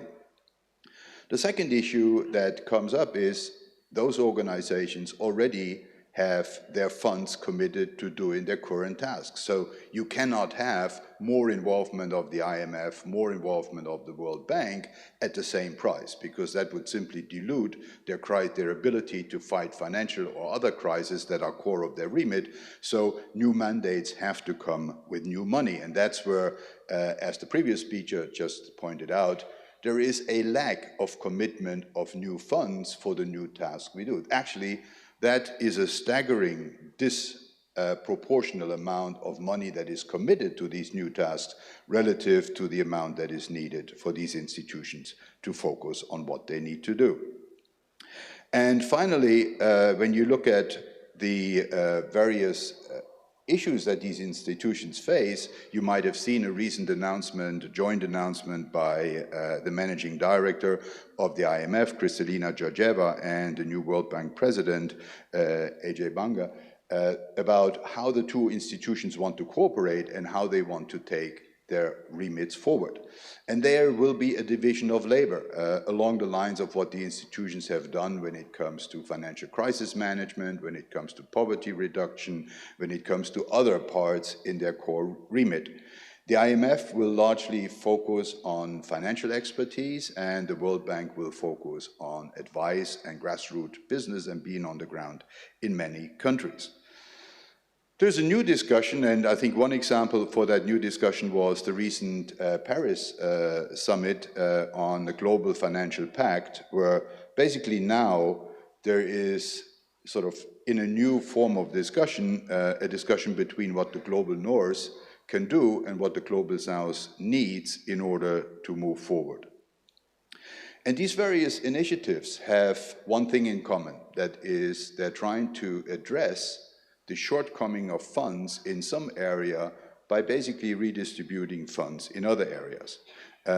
I just talked about the discussion between the Global North and the Global South. What is needed is money from the Global North to go into the Global South, but then we need to discuss what type of money and what forms of these transfers should we look at.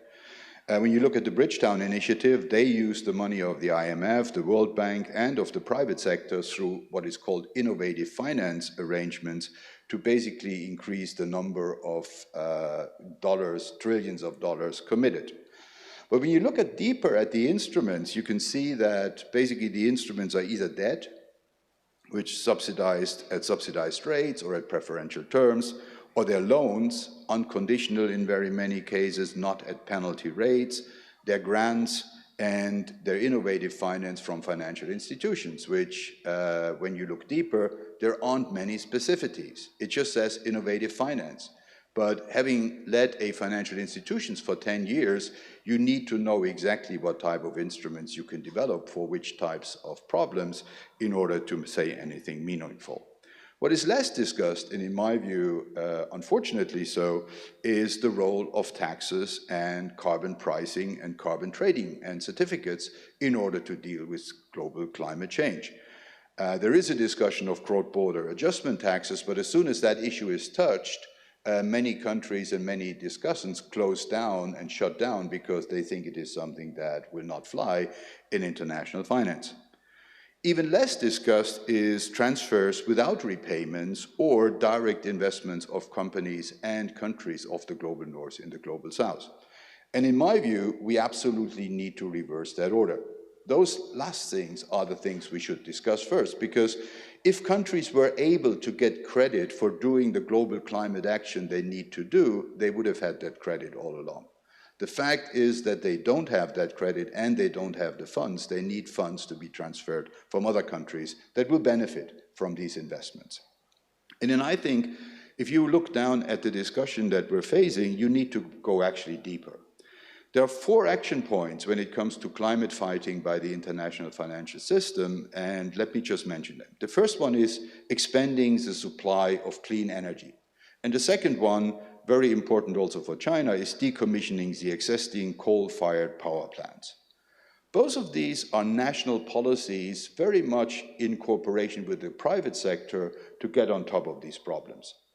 The only dimension that I see in cross-border and north-south here is that new technologies that are being invented in the north, in countries like the United States and others where they're financed, need to be able to be exported to the global economy in order to improve climate. And that's where the discussion between China and the US becomes very counterproductive, because if those new technologies cannot be a solution by being exported globally, it's very hard for me to imagine that whilst the North may be able to technologically move forward, they have a harder time to do this globally. And if we're missing the transformation of the global South by moving away from coal plants, we're missing the biggest part of the problem. Around 80% of that problem is in the South, and like 80% of that problem, again, in the South is in Southeast Asia, where most of the action is needed. So we need collaboration of the North and the South. We need collaboration of the global economy with Southeast Asia and with China in particular. The other 2 action points are action and adaptation action to counter global warming. And this was what was just being talked about. All of the countries have their national plan. There is an overall Paris Agreement within which these plans are framed, but we need to check periodically, and that will be done at the next summit, on whether action promised was action delivered. And I think it is important, and I guess my view is we've probably overpromised and underdelivered at this stage. So more action is needed in order to match promises and action. And the big point that really concerns the global North and South cooperation is the protection of the global commons, of the Amazon, of the global forests, and that is basically where carbon capture projects and other projects are needed. Those projects need to be financed, in my view, by all countries globally, and in particular by those countries in the North that have the financial envelopes and the ability to do that, because the action of saving the Amazon is not just benefiting Brazil, it's benefiting the global economy, it's benefiting the planet. So that needs to be an action where the World Bank, the IMF, and the international community commit a lot more money. In closing, I'd like to leave you with some impressions about what is needed. If you look at what is needed, the underlying green finance that we need to commit over the next 30 years, because all plans are segued into 2050 as where we want to deliver, we need basically 120 trillion of money committed. That roughly is global GDP. If you need global GDP and you break it down into 30-year plans, it sounds like we need 4% of global GDP in each of the next 30 years, which sounds already a lot more doable than sort of the size of global GDP. But then when you look at how you need to build that in finance, let me give you another number. 120 trillion is also the number of global capital markets developed over the last 150 years on the planet. So we need within 30 years to build something that resembles the size of global capital markets built over 150 years, but we only have 30 years of time, which tells you something how daunting the task is, and it really tells you what we need to do. What we need to do is not just build a green corner in the financial universe. We need to build a financial green universe. We need to look at all rules and regulation, whether it is the primary markets, whether it's equity markets, debt markets, whether it's data and disclosure standards. The ISSB as an institution was mentioned this morning that looks at that, whether it's ratings and strategies, whether it's documentation of materiality. All of these things need to be developed, and investors need to embrace that. Where do we stand on that journey? I think we're only scratching the start. There is a lot to do. There's little time. And so let's get together and get it done. And China can play a key role in this transformation. So please join the global effort in getting this done. Thank you for your attention.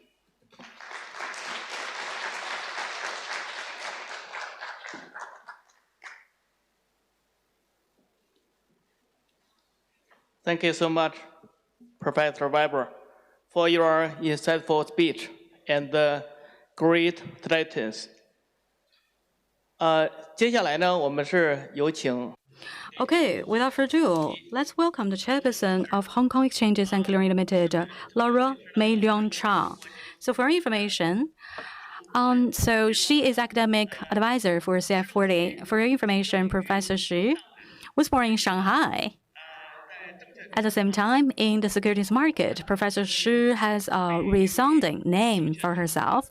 She has been designated as the Iron Lady in our securities market. Welcome. Thank you.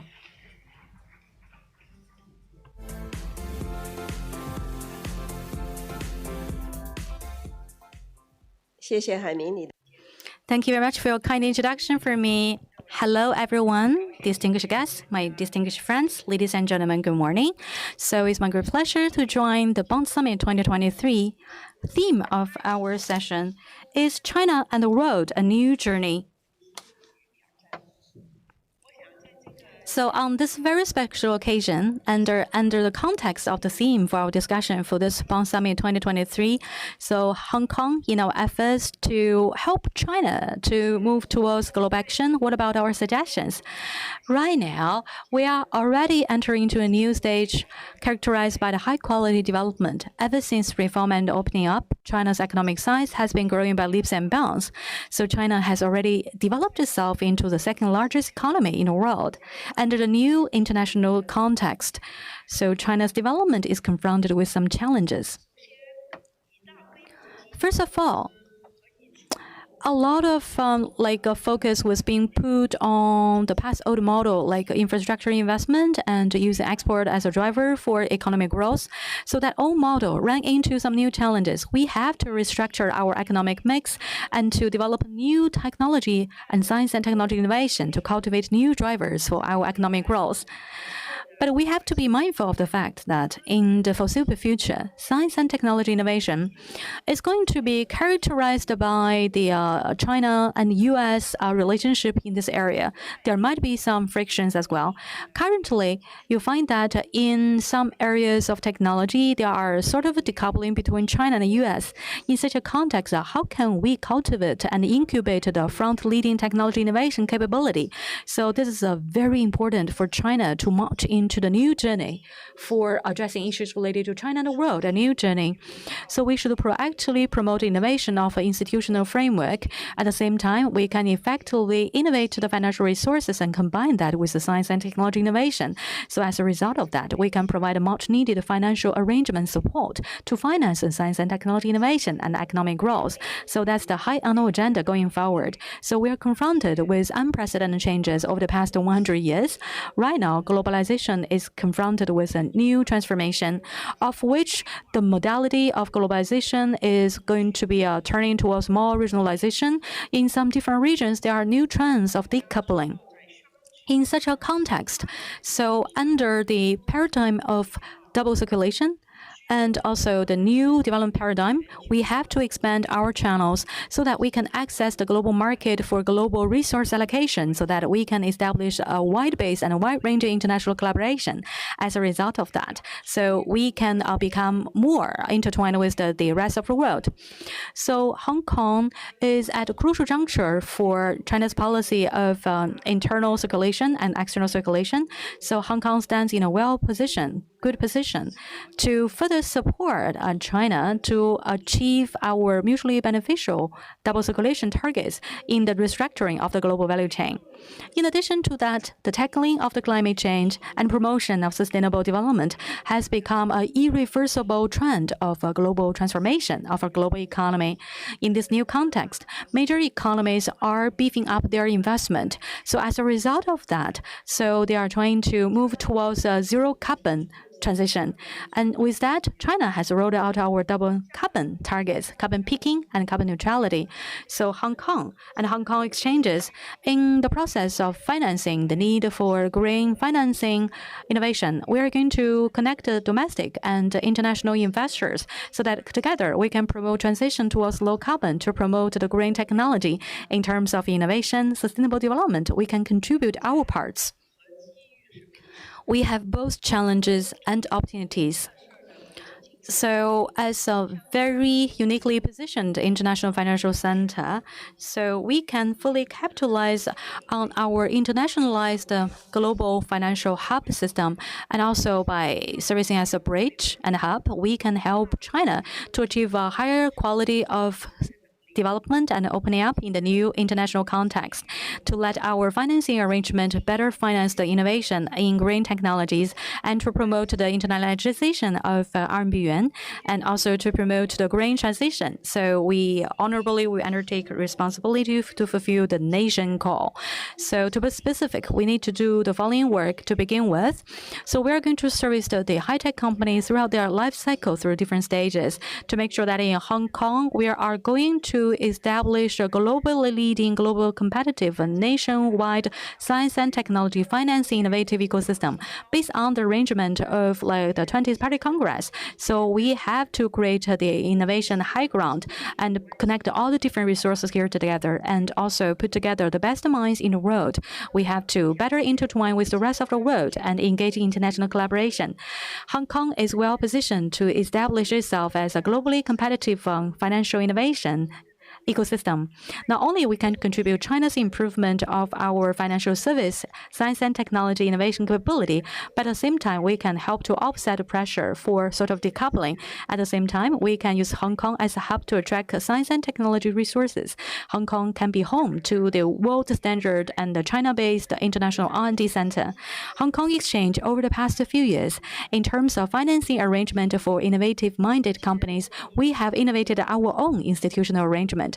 Right now, so we are the top choice for the new economic players for China to go for IPO to do some financing in the year 2018. So we learned from the international best practices to make sure that for the new emerging companies, like new biotech companies without any revenue or profit yet, to open up a channel for them to go for IPO as well.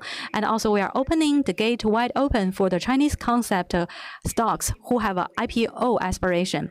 And this year, we have rolled out special listing rules to take care of the specialized technology companies so that we can better power and finance those innovative type of companies and inject a new vitality into them.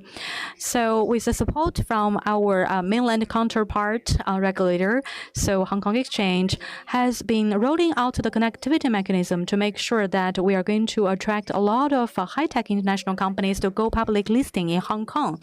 All those measures are trying to make Hong Kong more attractive to international investors. At the same time, so this is also very helpful for making sure that investors, once they come to China, they can inject new vitality into generating new momentum for China's economic growth as well. Secondly, we are going to service as a bridge between China and the rest of the world so that we can bridge the regional collaboration to promote internationalization of RMB. So the whole world is confronted with transformation, regionalization, regional decoupling. So these are going to be the concerns or the status quo that we are going to observe over the recent future. In the evolving international landscape. So this is a normal situation for the reshuffling of the global economic financial landscape. So, but even in this fast evolving context, we have to promote regional collaboration so that we are going to give China more leeway and freedom to use China's own way to participate in the diversified collaboration in the new world context. So Hong Kong has been well positioned and endowed with the capability to connect the different economies, set up the network with the network access to different trading circles and network, so we can support China to be part of a regional economic collaboration and also RCEP countries, Middle East countries, and also the Belt and Road Initiative route countries and European countries. So we can become the bridge connecting China with the rest of the world. So a more open China in terms of the RMB internationalization will call for a more internationalized RMB. So based on different international arrangement, so Hong Kong can serve as the biggest offshore RMB market for China. At the same time, we can set in motion the mutually beneficiary flow of offshore RMB inshore and outbound, so that we can set up in place the infrastructure for using RMB for the foreign credit, financial product investment, as well as using that as the settlement or pricing currency for price and medium size and large size of the products. So at different levels across different dimensions, we can promote the RMB to have a bigger weight and have a bigger say in the regional and the global financial system. Riding on this new wave, so Hong Kong Exchange has been cultivating the ecosystem for using RMB to settle trade in the ecosystem, so that this is injecting new motivation for RMB to become further internationalized. We rolled out A-share ETF products, and also we have rolled out actually the US dollar RMB exchange rate linked futures and MCI index like product offerings as well. So in June this year, we have rolled out the dual counter RMB Hong Kong dollar stock mechanism. So if you're a Hong Kong listed company, so you can give the freedom for your investors to use RMB or Hong Kong dollar to buy your stocks in Hong Kong. So the CSRC announced that so RMB based stocks will be incorporated into the Stock Connect program. With that, I believe that Hong Kong is well positioned to establish like the financial ecosystem with offshore RMB trade settlement as well as risk management. So as a result of that, we can already promote internationalization of RMB. And thirdly, based on the opening up and transparency and innovation and high efficiency, efforts will be made to support the government and to go green. And currently, the core topic for China and the whole world is the sustainable development under the current circumstances. And China is continue to be aligned with the developed economies in terms of economic and financial cooperation. And in China, and we have already proposed the carbon peak in 2030 and carbon neutrality before 2060. That is very essential for the national economic and financial system. In the process of carbon emission reduction and neutralization, and huge funding is required to promote this initiative. And at the same time, it is also a very golden opportunity for many industries to make transformation by means of the technological innovation. And based on the mega trend for China and the whole world to go green, and Hong Kong is also making its initiative to go green. According to Hong Kong government, and by 2035, the total carbon emission in Hong Kong will be halved based on the level of 2005. And also, Hong Kong government is committed to making additional 24 million Hong Kong dollars over the next 15 to 20 years to tackle the climate change. And Hong Kong is also trying to build itself into the international green technology and financial center. And Hong Kong Stock Exchange, serving as the hub for the Hong Kong capital market, is the clustering for many industries and also capitals. And we have also built an effective platform and a mechanism to help the financial resources to flow in. And also, we are trying to provide support for those green companies. And in terms of the green information disclosure and a sustainable asset portfolio and a product innovation, and Hong Kong Stock Exchange is trying to improve its listing rules and also the listing framework in order to make a transformation by promoting the financial market. For example, to begin with, when we try to enhance the ESG disclosure requirement for those listed companies by building a platform for the information regarding the sustainability, enabling the investors and the whole financial market to have access to more relevant information. And second, we are aligned with the international standard in order to be aligned with the requirements on information disclosure and regulation.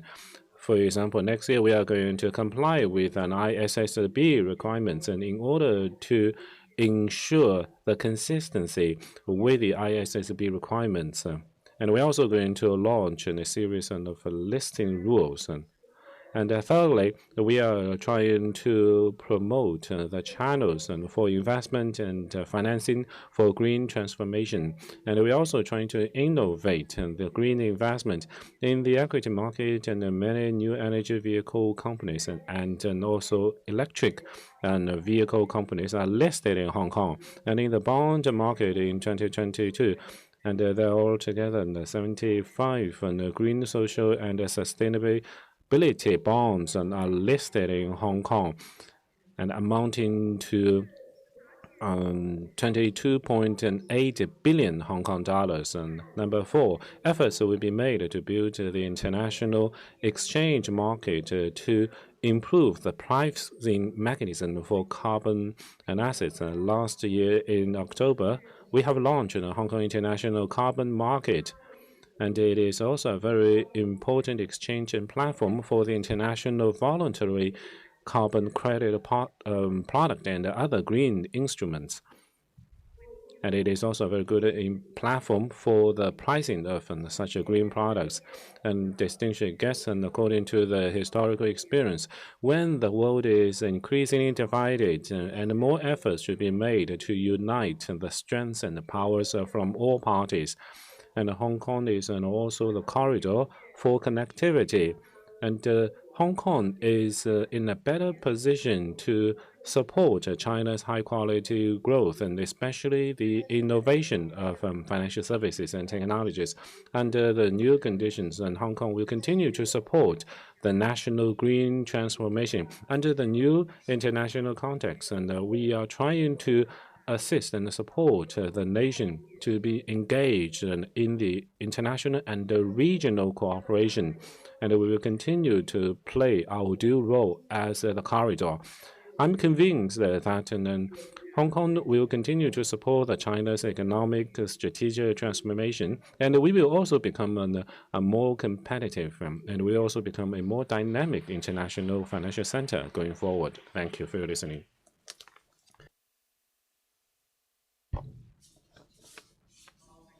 Thank you, and Chairman Cha. And we are also looking forward to more role of Hong Kong in the future. Next speaker is our familiar friend. That is also the member of CF40 Forum, the President of Bank of Communications, Mr. Liu Jun. And in the previous sessions, and he is very active in the keynote presentations and panel discussions. And he is a very important academic and government official. And his topic today is about the transition and also upgrading and also the redefining moment. The floor is yours, Mr. Liu. Distinguished guests, and good morning, everyone. I'm very pleased to participate in this session. Now we are already in the new turbulent and reform period, and international economy, technology, culture, security, politics, and are also undergoing profound adjustment. And we have to penetrate the mist, and also we try to find the fundamental logic behind the antinomies. And first of all, and we have seen that the U.S. economy is recovering, but at the same time, we have seen the continued doldrum in the European countries and other countries. As mentioned by Professor Huang, and we have already seen the decline of the U.S. and inflation, and the CPI growth has already been declined from more than 9% to 3%. And in the first and the second quarters, the U.S. GDP quarter-on-quarter annualized rate was 2% and 1.2%. And in Europe, we have seen the stagnation in the first 2 quarters. And in Eurozone, the GDP and quarter-on-quarter annualized rate was only 0.3 and 0.5%. And we have also seen that the European economic locomotive in Germany has already been trapped into the stagnation. In the second, we have also seen the switch of the economic community and also the Europe. And according to the economists, and the Germany has already been trapped in the unemployment, and it is regarded as the sick of the man of the Europe. But now we have seen yesterday once more, starting from the beginning of last year, the German economy has already seen the contraction or even the stagnation for 3 quarters. Maybe in 2023, it is the only large economy witnessing the apparent contraction. And this in August, an economist and published an article saying, is Germany once again the sick man of Europe? Although I doubt that, because I know Germany. German cars. And most importantly, personally, I learned a lot from Professor Weber's speech. 但从另外一个方面我们来看呢 But on the other side, but for the British economy, we have also seen very resilient economic performance. And in Q2, the British GDP quarter-on-quarter has already been growing better than expected by 0.2%. And also, we have seen the mislocation of the UK and Germany have also indicated the complexity and uncertainty of the economic growth. And thirdly, we have also seen the 3 highs and 1 low for the inflation. And also the self-consistency can also be seen. And because of the geopolitical and also some of the non-economic variables are fermenting, and the inflation will go higher. And in August, the US CPI is rebounding. Maybe it is a good signal. And but now we can see it is a very difficult and balancing for the normalization of the Federal Reserve and monetary policy. And the Japanese economy have also seen the moderating inflation. The CPI has already been higher than 3% for 12 months. The negative interest rate may come to an end. And according to the warning by IMF, if the global economy is seriously fragmented, the total output will contract by 7%. The world economy will continue to see the high inflation and high interest rate, high debt, and also low growth. And number 4, the capital is trying to go east, and maybe it is going to activate the lost decade of Japan. And in Q2, the Japanese GDP quarter-on-quarter annualized rate was 6%, hitting the record height. And we have seen more international capital going to the Japanese capital market. And in the first 6 months, the Nikkei and 225 index has been increased by 27%, and the highest after 1990. And according to Akoya Masako, and he talking about the turning point of the 3 decades of change of Japanese economy. And number 5, for the middle powers is going up, but it is still going to be tested by the market. And India has witnessed the annual growth rate of 6.5%, but we still see the less well-established infrastructure and investment environment. And Mexico is embracing the second in the spring thanks to its agreement with the United States and Canada. Indonesia is also on its rise, but it is still lack of the momentum and the defect of incomplete industrial system. Turkey has also tried to capture its momentum, but its high inflation cannot be well resolved. And Southern Africa is also constrained by the power shortage and also the shortage of the infrastructure. And number 6, the global south or the southern hemisphere is a market concept. And we have to see more frequent connectivity for the economy. And the Belt and the Road Initiative is reaping and more fruits, and the total trading between China and also the Belt and the Road Initiative countries amounting to $12 trillion. And RCEP is also accelerating its integration. ASEAN has already exceeded the US and Europe, and the BRICS and Plus has also been expanded to 11 countries. Its population accounting for 46%, and its GDP accounting for nearly 27%. And we have also seen more cooperation in the southern hemisphere. And number 7, an African narrative is changing. Africa is an Africa. The potential and the reality should be balanced. And we have to use its a sustainable discount factor to calculate the African equation. And optimistically speaking, Nigeria, Egypt, and also Southern Africa GDP stood at $300 billion, and also the Western Africa has also been accepted, and also the African Union has also been admitted to the official member of G20. But the high inflation and the debt crisis and also political turmoil are also the constraints. So we have to explore the new modes. So I would like to have 3 observations. And first of all, although we haven't seen the inflation in Europe and the US has already started to climb, but we still see the potential risk. And second, although we haven't seen the high tech, but it has not been well integrated into the industry. Number 4, we haven't seen that the social cost and the environmental cost is also on its rise. And number 4, economic growth is still about the first question, according to the Bill Clinton, and he said that during his election campaign, he said it is the economy is stupid. So we can see the importance of the economic growth. And now let's come back to China. And because we are lack of the domestic demand, so this is a very important scientific guideline. First of all, demand, and the effective demand is the priority, and the insufficient total demand is an expression, but it is more than that. And we have see the negative growth of the export, and also the tourist, and also the consumption is coming back, but actually we have seen it is seen the low quality. And in the next step, we have to expand the effective demand, which is the key. In the first 7 months, the infrastructure and also the electric power and the thermal power has already been increased by 9.7%. So we can still see the future growth.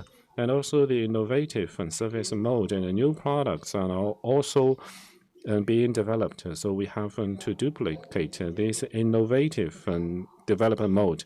And second, although we are trying to improve the supply side, and we should also make improvement on the demand side. And the production is not the biggest constraint. The supply curve is getting flat, and effective demand is the propeller. And the supply is about the independent variable, and the demand is more about the dependent variable. So that is the function for the long variable and the slow variable. So that's why we have to synchronize both the supply side and also the effective demand side. So we have to be more precise and more concrete.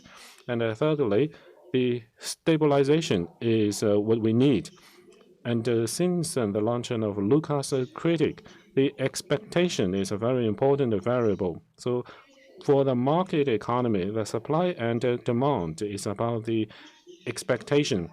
And the valuation is about the anticipation on value. And in order to ensure the stability, and we have see there are a lot of behaviors, and among them, a lot of the behaviors are less national. So therefore, efforts should be made to enhance the institutional and standards and to improve the predictability. So these are necessary for the stable growth. And number 4, and the momentum driver for growth in this technology, and according to President Xi, we have to promote the high-quality productivity to nurture the emerging and the future industry. But now we have to see the decoupling and also sanction by the U.S. and other countries. And so we have seen a lot of technology that have been strangled. But actually, we will continue to explore the nature. And in China, we put the top priority to the technology, and we will continue to move forward and on top of the shoulder of the giant people. We are not going to just reinvent the wheel. So we are trying to create the wheels adaptable to the Chinese conditions. And number 5, we are going to see smarter and green development for the property market. The old mentality doesn't work, so we have to go smarter and green. We have to leverage the big data, AI, and Internet of the Things in order to develop the smart building, smart architecture. And for the green development, it is not just about energy consumption. It is about the energy saving and energy storage and even energy producer. And we are going to cover the entire green industrial chain. And then we can get integrated with a green city and a green economy, number 6. And we have to ensure very effective assets and with a stable cash flow. And we have to make a very rigorous input and output analysis. And based on multiple dimensions, so we have to calculate the cost and the benefit. And we have to dedicated to the new infrastructure in terms of an investment. It is not just about moving around the assets and to deal with the inventory and assets. We are not just using fancy financial techniques and to cover up the capital operation. And we are trying to use the digitalization and green development, smarter development in order to create the new space. And we are going to upgrade the effective assets and in the principle of market development. So our conclusion is that the new economic transition is not just to improve the existing tools. We are trying to make a transformation, and we are going to see the transformation and in a new dimension. And secondly, we are going to have higher requirements, and we are going to see the synergy between the internal and external values. And number 3, it is not just about the de-risking, and we have to use professional knowledge and to mitigate the risks. Number 4, for the financial services, and the logic has been changed. It's not about a yes or no, or more or less, or long or short. And we are going to put more emphasis on the whole life cycle financing, and also the whole scenario, and also the whole industries and fintech. So based on our analysis, although we have our concerns about the global recession and the Chinese stagnation, and I don't think there is too much concern about that because we have to understand the transition from the industrial economy to the digital economy. But we can come up with more precise responses, and it is not the linear continuity. It is about the paradigm shift in different dimensions, and it is a new revolution. It is a defining moment. Due to the limited knowledge, I only want to put forward 2 proposals. 1, redefinition of factors of production and commodities. First, the redefinition of factors of production. The traditional factors of production, land, manpower, and capital should be accelerated to the full integration of all factors.